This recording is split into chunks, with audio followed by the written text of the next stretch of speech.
महाराज की जय. श्री संत खेरपुरी महाराज यांचा संजीवनी समाधी सोहळा दोंडगाव या गावी मागच्या शेकडो वर्षापासून आहे. या गावाची नेमकी काय परंपरा आहे, महाराजांचं नेमकं इथं वास्तव केव्हा होतं, महाराज इथं केव्हा आले होते आणि त्यांनी संजीवनी समाधी सोहळा इथे केव्हा घेतला होता, आपण गावकऱ्यांकडून आणि भजनी मंडळाकडून जाऊया. महाराज इथं केव्हा आले होते खेरपुरी महाराज? नाही, असं नाही, आज तारीख डिटेल नाही सांगता येणार, पण 2 पिढ्याचा इतिहास असा आहे की संजीवनी समाधी आहे. तर पहिले संजीवनी समाधी ह्या आता जे पुण्यतिथीचा कार्यक्रम असते, महाराजाच्या पुण्यतिथीनिमित्त सोहळानिमित्त सप्ताहाचं आयोजन असते. तर त्या निमित्तानं आम्ही जे महाराजाला पाहतो तर माऊलीच्या रूपामध्ये पाहतो. अशी संजीवनी समाधी आहे. आमचं श्रद्धास्थान आहे. लहान मोठ्याचं सोयरे धारे पाहुणे रावणे. आमच्या नोयने तालुक्यामध्येच दोडगाव म्हणलं की प्रसिद्ध आहे. श्री संत क्षमपुरी महाराज यांची समाधीस्थळ आहे. तिथं यांचे काय प्रचिती अनुभव काय आलेला? प्रचिती तर प्रत्येकालाच आहे, ज्याला अनुभवलं त्याला आहेच. आता ते बाहेरगावाचे लोक आमच्या गावात तर आता आमची भरपूर श्रद्धा आहे देवावर, पण आता बाहेरगावाचे सुद्धा जी लोक येतात, एक वेळेस येऊन गेला काही प्रचिती घेऊन गेला, पुढच्या वेळेस ती पुन्हा वाढूनच काहीतरी त्याची हे असते. किती वर्षापासून इथं सप्ताह होता? सप्ताह हे आम्हाला कळत नाही, तर आमच्या वडिलाच्या हातच्या आधी सुरू आहे. आमचे वडील होते ना, त्याच्या आधीपासून सप्ताह चालू आहे. आणि कीर्तनाची परंपरा पहिल्या सुरू आमच्या इथं आहे. जुनी कुठंच नव्हती या परिसरात. कीर्तनाची परंपरा आमच्या इथं आहे. इथं भाविक लोक खूप येतात. जो शिक्षक इथं आला, तो शिक्षक आला ते 10 वर्ष इथं राहिला, पुन्हा वापस येऊन ते येतेच. दरवर्षी इथं येणारच. समाधीशी नाही आला त्याला प्रचिती येते. त्याच्यानं ते येतातच बिचारी, ते काही सोडित नाही. आणि आमच्या इथे 2-2, 3-3 पिढ्याचे लोक काही गेलेले आहेत की या दर्शनासाठी. आज दशमीला सगळे लोक इथं येणार. एक माणूस राहणार आणि ते दशमी म्हणलं की सगळे जे आहे तितकं आमचं गाव. खेमपुरी महाराजांचा जो सप्ताह होतो यामध्ये काला होत नाही, जागराचंच कीर्तन, यामागचा काय उद्देश? या वादचा उद्देश का, उद्या एकादशी राहतात, एकादशीच्या दिवशी काला नसते, त्याच्यानं हे संध्याकाळचा कार्यक्रम. आज पुण्यतिथी आहे, हे परंपराच आहे. म्हणजे दुसऱ्या दिवशी हे आले ना, आज दशमी आहे, आज काय काला होऊ शकत नाही, आज पुण्यतिथी. तर त्याच्यामुळं जे दुसऱ्या दिवशी एकादशी होती त्याच्यानं काला नाही. ही आमची परंपरा चालू राहणार आहे. म्हणजे काला झाला म्हणजे संपलं असं आहे. हे तर चालूच राहणार आहे. हे बंद पडणार नाही. रात्रभर कीर्तन होते. हां, हे बंद पडणारी वस्तू नाही. हे म्हणजे चालूच राहणार. पुन्हा उद्या सहज कीर्तन संध्याकाळी. म्हणजे ते कसं म्हणतात, पेरणी वाढली तसे हे वाढीव दुसऱ्या दिवशी झालं सप्ताह होतो. हे आम्हाला सांगू शकत नाही. पिढ्यानपिढ्या. तुम्ही काय सांगू शकता महाराज? मी सांगायचं म्हणजे संत क्षमपुरी महाराज दोडगावमध्ये संजीवन समाधी आहे. या निमित्तानं दरवर्षी सप्ताह होतो आणि हे फार पूर्वीपासून चालत आलेलं आहे. माझे आजोबा सांगत होते की जुन्या काळामध्ये श्री क्षमपुरी महाराज आणि यांना एक सिद्धेश्वर महाराज आणि एक खाजीबुवा असे 3 व्यक्ती होत्या. क्षमपुरी महाराज जे हे आहेत यांचा पोशाख समकालीन संत, यांचा पोशाख भगवाधारी होता. आणि एक सिद्धेश्वर महाराज म्हणून एक होते, त्याचा पट्ट्याचा म्हणजे वाणी समाजाचे होते ते. आणि दुसरे एक त्याचे जो समकालीन संत होते ते फकीराचा पोशाख होता. असे 3 संत होते. तर दोडगाव येथे श्री संत क्षमपुरी महाराज यांची संजीवन समाधी, याला समाधी घातली. हा जो पिलर आहे इथं, ज्यावेळेस समजा बांधकाम होऊ लागलं त्यावेळेस समाधीला लागून पिलर आलता एक, तर त्या पिलर खोदते वेळेस खाली शिळा लागली समाधीला. कारण कसं असतं, येरी समाधी कशी असते, बाकी त्याच्यावर काहीतरी आपण पिंड तयार करतो वाटा आणि त्याच्यावर आपण पिंड मारतो काहीतरी महादेव काही. पण ज्या अर्थी समाधीला शिळ लावलेली जीवन संजीवन समाधी, म्हणजे पहिलेपणापासून सांगत जे आलं एक संजीवन समाधीचा ते साक्षात्कार झाला.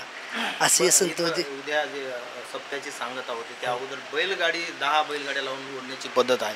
नेमकं काय आहे त्याच्यामागे? ते कसं आता पूर्वीपासून कसं ते एक नवस बोलतो ना आपण, पुढे एखादा लेकरू बिमार असेल, कोणी माणूस बिमार असेल, काय जे आजार असतील किंवा काही इडापिडा असेल तर बा हे राहून जाऊ द्या, आम्ही काय करू गाडी ओढतो असत. त्या इच्छा पूर्ण इच्छा पूर्ण होती. हो हो, इच्छा पूर्ण होती. तुम्ही काय सांगू शकता? संत क्षमपुरी महाराज हे जागृत दैवत आणि संजीवनी समाधी याचं कारण 200 वर्षापूर्वीचा इतिहास तरी पूर्वीचा असेल, कोणाला सांगता येत नाही. पण आज बी आमच्या गावामध्ये 99% पोलीस स्टेशनला केस नाही. जर एखादं प्रकरण जर घडलं आणि इथं जर मिटिंग जर झाली त्याला जर सांगितलं बाबा तुझं काय आहे, खरं आहे का खोटं, तर त्या माणसाची हिंमत नाही खोटं बोलण्याची. त्याच्यामुळं हे लोक एवढे जागृत दैवत मानतात. आणि आज बी कुठं व्यवहाराचं काही जरी झालं, खोटे प्रकरण जर झालं तर कोणाची हिंमत नाही वरी झालं. याच्यामुळे आमच्या वडीलसुद्धा म्हणजे सांगत होते की समजा पूर्वी सप्ताह चालत होता. पूर्वी असं काही मोठा भयंकर सप्ताह नसं, पूर्ण भजनी मंडळीला जीव घालायचे आणि पूर्ण गाव एकच दिवशी जेवायचे. त्याच आपले कळडा आपले भाडा वगैरे काहीतरी असतात ना ते तसे करायचे. आता हे लोकांची परंपरा सुधारत चालली, जशी सुधारत चालली तशी लोकांचा विकास होत चालला. आणि आज बी ज्याची मनोकामना पूर्ण होण्याची म्हणजे प्रत्येकाला अनुभव आहे. आता दादाचा ड्रायव्हर काल परवा समजा एक सिरियस होता, 10 दिवस कोमामध्ये होता, पण त्या दादानं सांगितलं बाबा की मी आतापर्यंत दादानं कधीच मागितलं नाही, कारण हे जे छत टाकलं आहे हे दादाचं आहे. एवढं 75% काम दादाचं आहे, 25%च गावालाच आहे. आणि त्यास पूर्वी छत टाकू टाका असे आमच्या गावात म्हणून होते की मळ टाका किंवा पत्र टाका असे होते. हां, तर यांना हे 50-60 वर्ष झाले असेल आणि 50 वर्ष झाले असेल, 35-40 वर्ष झाले असेल. तर दादानं पहिलं छत टाकलं तेव्हापासून आमच्या इथं छत बांधकामाला सुरुवात झाली. कोणाला संतती वगैरे होत नाही अशांची होते ना, मनोकामना संतती होत नसेल तर होत असेल. आणि आता तुम्ही गाड्यावाड्याचा प्रश्न येण्याकरला विचारला ते फार उत्तम प्रश्न होता, कारण गाड्यावाडण्याचा प्रश्न पहिल्यानं लोकांकडे काही पैसा व्यवहार काही नसायचा. एखाद्याचं जर दुखत असेल तर त्यांनी मनोकामना करायची की बाबा माझ्या जर मुलाचं राहिलं तर मी 5 वर्ष गाड्या वडील, तर त्याची मनोकामना सफल होत होती. एखाद्याला मुलं होत नसेल तर तर मी 5 वर्ष गाड्या वडील, त्याची मनोकामना सफल होत होती. आणि आज बी जी गाडी ओढणाराची कुठलीही इच्छा पूर्ण होते. आतापर्यंतचा इतिहास आहे. आणि गाड्या कशाला होतात, काय असतं गाड्या 5 गाड्या लावतात, कमीत कमी 5 गाड्या असतात. पहिल्या 10 लावायचे. आता कालांतरानं गाड्या बैल हे मोड काहीच निघाल्या दिवशी. आता गाड्या 10 म्हणजे 10 तरी 5 लावत होतात. 5 गाड्या एकच नवरते ओढते. आणि जे एखादी इच्छा जर शक्ती असेल त्याची तर समजा कमीत कमी समजा ते 100 मीटर गाडी ओढते, एखादा 200 मीटर ओढतोय, कोणता 2 पावलं चालते. त्याची इच्छा असेल तसे ते होऊ शकते आणि त्याची मनोकामना पूर्ण झाली. आता सतत हे 200 वर्ष इतिहास आहे, 200 वर्ष पूर्वीचा, आणि आज बी चालू आहे. आणि आज बी लोकांची मनोकामना पूर्ण होते. आता आम्ही तर काही नवस केलं नाही, पण बरेच जणांची आता आमचे संत गुरु आता म्हणले की शिक्षक असो किंवा नोकरी वर्गावर कुठलं दोडगावून जर गेलं तर त्याचं कालांतरण आमचे कोळी सर आमच्या दादा शिकवलं होते. 50 वर्षाचा इतिहास आहे, त्या शिकायला होते. ते आज बी समजा 4 वर्षापूर्वी येऊन गेले, कारण त्याचं वय झालं होतं. रिटायर झाल्याच्या नंतर सुद्धा माझी इच्छा आहे म्हणजे दर्शन घ्यायची. मला सप्त्याला पंचकृषीतले लोक पंचकृषीत येतात ना, जवळपास समजा वसा, दोडगाव, आपलं रामेश्वर, हिवरखेडा, लांडाळा, परभणी हिंगोली जिल्हा आता आमचं शेवटचं टोक आहे. आणि तसं तर पाहायला गेलं तर सुरुवात आहे आमची हिंगोली जिल्ह्याची सुरुवात आमच्यापासून आहे आणि शेवटचा शेवट. त्याच्यामुळे बरेच लोक मानतात. आणि ज्या लोकांना अनुभव आहेत असे बरेच म्हणजे एक उदाहरण देतात ना, अनेक उदाहरण आहेत. संततीचे असतील, नोकरीचे असेल, एखाद्या आजाराचं असेल, असे बरेच प्रश्न आहेत. गावावर आजपर्यंत कुठलं संकट नाही. संकट येतच ना. पहिला पूर्वीचा इतिहास आहे. आमच्या मंदिराच्या समोर एक चावडी आहे, चावडीला एक लिंबाचं झाड आहे चावडीवर, आणि लिंबाच्या झाडाला एक गार होते. हे गार हे तुम्हाला कळणार बी नाही. गार म्हणजे आपण जे वस्तू गार कुठे जर चोर जर आले तर गावात जरी चोरी केली आणि यश म्हणजे पहिले हे होते ना यशाच्या बाजूला बाहेर पडले की चोराला काही दिसत नसतं. हाचा पूर्वीचा इतिहास लोक सांगतात. आम्हाला माहीत नाही आणि चोरी होत नाही. आमच्या तर 99% एक बी चोरी नाहीच गावात. चोरी नाही. आमचा माल तुम्ही पाहिला असेल तर रस्त्यावर पडलेला आहे. आज तुम्ही नाही, एखाद्या कालांतरानं तुम्ही समजा सीझनमध्ये या, तुम्हाला रस्ता नाही आमच्या इथं एवढा रस्त्यानं पूर्ण मालानं भरलेला असं. प्रत्येकाचा माल त्याची ताडपत्री माल टाकते आणि ते माणूस बिंदास झोपते. आज बी माल तिथं आज पाहायला भेटेल तुम्हाला. दादा 35 वर्षापूर्वी तुम्हाला ह्या मंदिराला सभा मंडप देण्याची कशी इच्छा निर्माण? रामकृष्ण हरी. आम्ही दोडगाव, तालुका औंढा, जिल्हा हिंगोली या ठिकाणून आता आमचे माऊली महाराज, एकनाथ महाराज, सुधाकररावजी, आमचे विनायकरावजी यांनी जे या ठिकाणी मनोगत व्यक्त केलं हे 1% नाही. आम्ही वास्तविक पाहता जुन्या काळात म्हणजे गरिबीमुळं त्या काळात 12-13 वर्षाचे होते, गाव सोडले. या ठिकाणी आमच्या लहानपणी जसं सुधाकररावने सांगितलं, या दोडगावला भजण्याचं दोडगाव म्हणायचं आमच्या लहानपणी. इथं कोणी खाणार पिणार त्या काळात बी चालत नव्हता ना आता नाही. आणि महाराजाची एक विशेषता आहे की एक वेळेस या ठिकाणी माणूस आला, जसं विनायकरावनी, एकनाथरावनी, सुधाकररावनी सांगितलं की तो शिक्षक म्हणून आला असेल, ग्रामसेवक म्हणून आला असेल, तलाठी म्हणून, महाराजाच्या संपर्कात आलेल्या माणसाला त्याला यावंच लागतं. आता पूर्ण मुली बाळं लेकरं एक दिवाळीचा सोहळा असल्याने दोडगावमध्ये या भजन कीर्तनाच्या निमित्ताने होतो. हे संभा महाराज आहेत. आज सेवा करता आणि एक वेगळं समाधान. आता आम्हाला जवळजवळ 53 वर्ष झालेत गाव सोडून, मी 13 वर्षाचा होतो. हे 2 दिवस इथं आलं नाही तर वर्ष चांगलं जात नाही. आता राहिला हा विषय छोटा आहे पण सांगायला काही हरकत नाही. आम्हाला गावात घर नव्हतं, शेती किती हे आणखीन माहीत नाही, पोट भरायसाठी गेलो. आमच्या तिथं गावातली त्यावेळेची मंडळी इथं दर वर्षालाच पत्र आणून टाकीत होते गावातले 1-1, 2-2. मी बाहेर या चबुत्र्यावर बसलेला होतो, म्हणजे अपेक्षाच नाही. म्हणजे मी ड्रायव्हरी करायचा, इथून झाल्यावर ड्रायव्हर झालो म्हणजे खूप मोठा झालो. आणि आमचे भाऊकीचे 2 माणसं आपसामध्ये, या पिढीलाही माहीत नाही. अरे म्हणले ते पत्र तू आणला नाही. अरे म्हणले मी 2 पत्र दिले. काय म्हणले 2 पत्र दिले. अरे म्हणले तू फुटकेत दिले ते. काय झालं माझ्या डोक्यात गेलं, महाराजाला नवस नाही काही नाही, महाराजाच्या पाया पडलं. देवा म्हणलं आयुष्यात माझ्यात कधी शक्ती येईल. आमच्या इथं मठीमाय होत्या, ते आमच्या महिलांना त्यावेळेस 4 आणे 8 आणे हे वाण द्यायला लावायचे. आणि त्यांची इच्छा होती, यांचे आजोबा त्या काळात कारभारी सगळे जुन्याचे वडील, की मठ बांधायचं. आम्ही निवदं खाण्यासाठी त्याच्याकडे राहायचं. त्या मठीमाईच्या तोंडून नेहमी की बाबा मला महाराजाला सभामंडप बांधायचा आहे, मला महाराजाला सभामंडप बांधायचा. मग मी सहज जाता जाता महाराजाला पाया पडलो.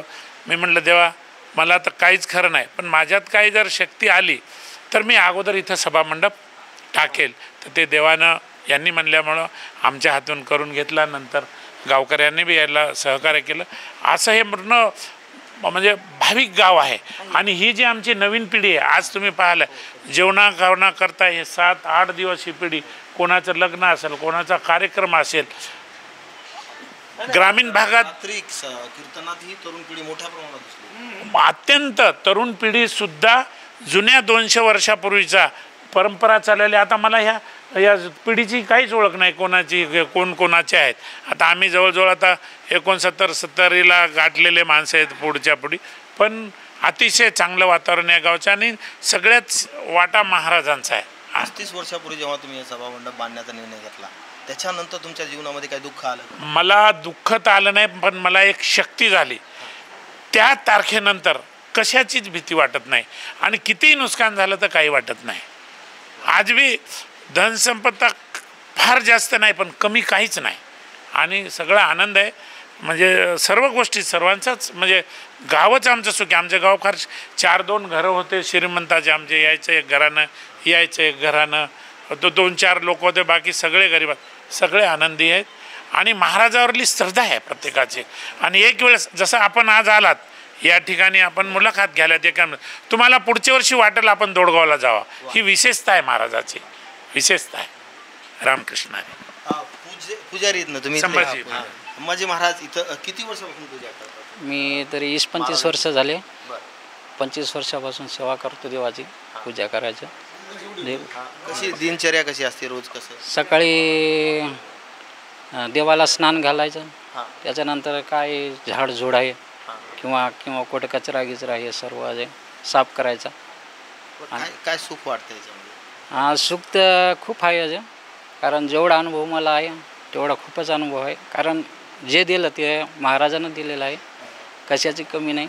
थोडंफार पण आम्ही म्हणजे देवानं दिली देणगी, अभिषेक करणं किंवा सत्यनारायण किंवा हे करतो काम, पण आज कोणा अपेक्षा करीत नाही. 5 पैसे द्याव नाही, कोणा देव न देव, आपलं फक्त कर्म करायचं आहे. महाराज आपल्या कार्याचं तर देतात आपल्याला. दुःख आपल्याला काय सुखदुःख येतं राहतं, पण आपल्याला आयुष्यात काही दुःख नाही. म्हणजे आतापर्यंत गोळीसुद्धा खाण्याची, कुठं दवाखान्याचं यायचं काहीच काम पडलं नाही. सगळं घरातही कोणा दुःख सुख नाही तेवढं. सेवा करत राहणार. हा शेवट करत राहणार सेवा. पाटील, हा जो सप्ताह पाहलो आता, ह्या सप्त्यामध्ये तरुण पिढी मोठ्या प्रमाणावर दिसायला लागली. काय आमच्या इथं तरुण पिढीचा जर विचार केला, आमच्या गावाचा असा एक इतिहास आहे. तुम्ही बरेच गाव पाहिले असतील, पण आमच्या गावामध्ये ही जी नवीन तरुण पिढी आहे, ज्यावेळेस सकाळी उठते, आंघोळ करते, आंघोळ केल्यानंतर सर्वात अगोदर जर इथं माथा टेकणार आणि नंतर जे आपले दररोजचे जे कामं असतात ते कामं इथं माथा टेकल्याच्यानंतर प्रत्येकजण तरुण जी पिढी आहे, हे तरुण असो किंवा आता हे म्हातारा वर्ग, सगळेच जण इथं माथा टेकल्याशिवाय आपल्या दररोजच्या कामाला आम्ही पण असतील, आम्ही इथं माथा टेकणार नंतरच आपले सगळे काही काम करणार. हे सगळ्यालाच अनुभव आहे. त्यामुळं ही तरुण पिढी आणि इथली शक्तीच अशी आहे की त्याच्यामुळे ही जी तरुण पिढी आहे, म्हातारे माणसात आहेत पण हे या शक्तीला आकर्षित होतात. सप्त्याची सुरुवात केव्हापासून झाली आणि काय पुढे? नाही, सप्त्याची सुरुवात तर आम्ही कोणीच सांगू शकत नाही. इथं जे आहेत ह्याच्यापैकी कोणीच सांगू शकत नाहीत. कारण यांनी जसं आता सांगितलं, या पंचकृषीमध्ये कुठंच अगोदर जे हरिनाम, हे जे सत्ता, जे कीर्तन, याची कुठंच सुरुवात नव्हती. ही सुरुवात या आमच्या गावामधून सुरू झाली. हे सांगतात, आम्हाला माहीत नाही. हे सांगतात म्हणून आम्ही तुम्हाला सांगू शकतो. आता हे जे तुमचं चालू आहे भजन, याची परंपरा ही तरुण पिढी पुढे चालवताना आहे ना. आता तुम्हाला सांगतो, याच वर्षी हे आमचे जुने भजनी होते. यांनी म्हणजे बरेच दिवस या सप्त्याची हे जे गाडा आहे हे दररोज म्हणजे करत राहत होते. पण यांनी यावर्षी असं ठरवलं, यांचं जे मोठेपणा समजा की बाबा आमच्या इथले काही मुलं आळंदीला जाऊन त्यांनी हे जे वारकरी शिक्षण आहे याचा अभ्यास केला. कोणी मृदुंग वाजवते, कोणी भजन म्हणते, कोणी कीर्तन करते. त्या तरुण पिढीकडे यांनी आपला जे मोठेपणा असते, आता समजा एखाद्या घरामध्ये एखादा मोठा माणूस असते, ते ज्यावेळेस एखादा आपल्या नवीन पिढीला ज्यावेळेस आपल्याला कारभार आपण जे म्हणतो तर ते कारभार यांनी यांच्या स्वखुशीनं नवीन पिढीकडे दिला. आणि ही जी नवीन पिढी आताची हे पुढं सप्ताह चालवणारच आहे. कारण इथं कोणाचं यानं काही राहत नाही. समजा आम्ही काही करतो म्हणजे आमच्या यानं कोणती गोष्ट राहणार नाही. कोणीतरी येणार आहे, हे पिढी पुढं चालवणारच आहे. आणि मी तर सांगतो की हे तर खूप दिवस चालणार आहे.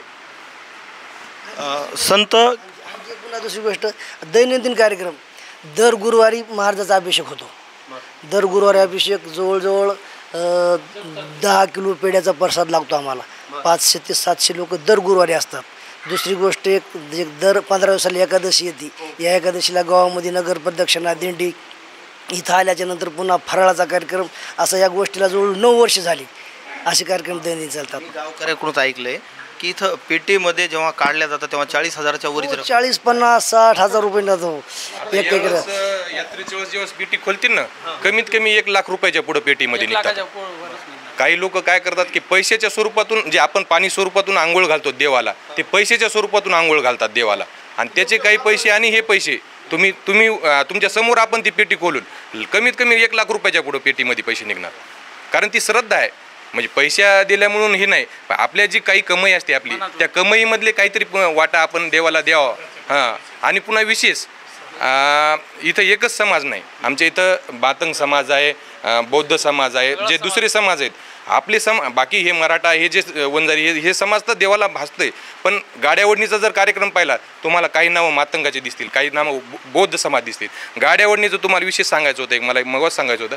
आमच्या कामावर एक गडी आहे, त्यानं त्याच्या जे साडू आहे त्याला 5 वर्षाखाली त्याच्या साडूला मुलबाळ म्हणजे लेकरू, मुलगा नव्हता. मुली होत्या त्याला 4, पण मुलगा नव्हता.